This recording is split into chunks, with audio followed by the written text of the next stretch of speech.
রমজান মাসে যে আমলগুলো বেশি বেশি করবেন। 1 নম্বরে রোজা রাখা।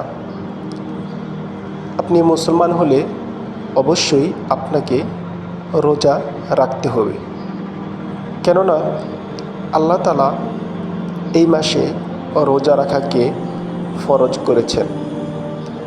2 নম্বর তারাবির নামাজ পড়া। 3 নম্বর ইফতার করা।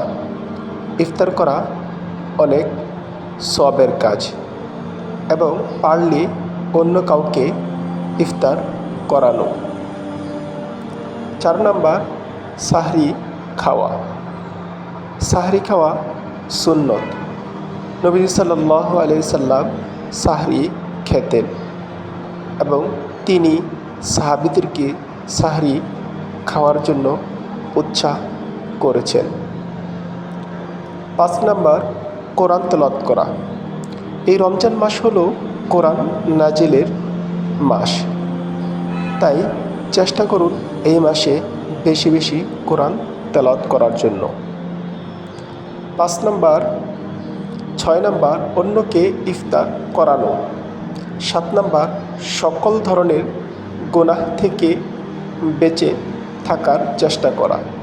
8 নম্বর দান সাদাকা করা। 9 নম্বর যাকাত দেওয়া।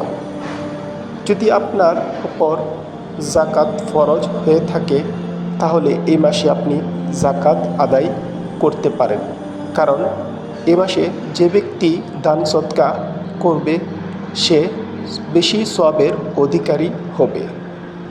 10 শেষ দশকে লাইলাতুল কদর তালাশ করা এবং ইতিকাফ করা।